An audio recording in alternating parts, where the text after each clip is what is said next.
नमस्कार. समीक्षा चॅनलमध्ये आपल्या सर्वांचं खूप खूप स्वागत आहे. तर आजची रेसिपी आपली श्रीखंड. तर हे अर्धा लिटरचं दूध घेतले होते मी. त्याचं दही आहे हे घट्ट विरझले बघा छान. तर इथे मी एक रिकामं भांडं घेते. त्याच्यावर एक चाळणी ठेवते. खोबरं खिसायची चाळणी आहे. तर त्याच्यावर एक कॉटनचा पातळ रुमाल घ्यायचा. त्याच्यामध्ये टाकायचं दही.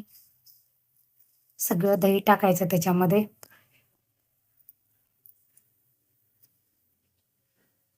आणि ह्याची गाठ बांधून ठेवायची. ही गाठ अर्धा ते 1 तास असंच ह्याला ठेवायचं. हे ठेवल्याच्या नंतर ह्याच्यातलं पाणी सगळं गळून जाईल आणि घट्ट दही होईल. तोपर्यंत मी इकडे मिक्सरच्या भांड्यामध्ये जेवढं दही आहे ना, त्याच्या निम्मी साखर घ्यायची.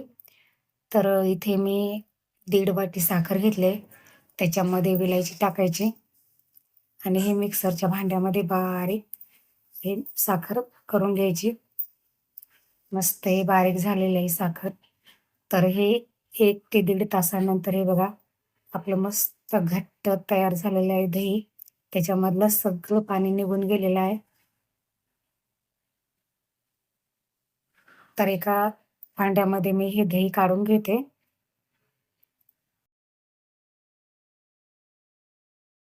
मस्त घट्ट झालेलं आहे, सगळं पाणी निघून गेलेलं आहे दह्यातलं. तर ह्याच्यामध्ये ते आपण बारीक करून घेतलेली साखर टाकायची आहे. साखर टाकून त्याच्यामध्ये चमच्याने छान असं फेटून घ्यायचं आहे दही आणि साखर.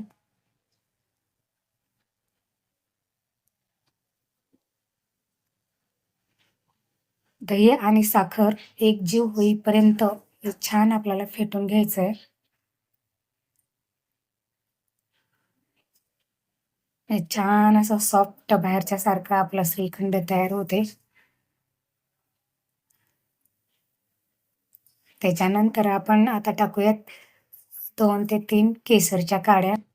केसरी टाकल्यानं अजून इतकी चव छान येते. ऑप्शन आहे, तुमच्याकडे असेल तर टाका, केशर नसेल तरी चालतं. तर याच्यावर एक प्लेट झाकून आपण फ्रीजमध्ये 1 ते 1.5 तासासाठी ठेवूयात. हे बघा फ्रीजमध्ये ठेवल्याच्या नंतर किती छान झालेलं आहे. नंतर आपण एकजीव होण्यासाठी थोडंसं अजून फेटून घ्यायचं आहे श्रीखंडला. किती छान असं दाटसर मस्त झालेलं आहे. तर ही रेसिपी तुम्हाला कशी वाटली नक्की कमेंटमध्ये सांगा आणि व्हिडिओ आवडला असला तर व्हिडिओला लाईक आणि सबस्क्राईब करायला विसरू नका. हे श्रीखंड तुम्ही पुरी किंवा चपातीसोबत खाऊ शकता. Thank you.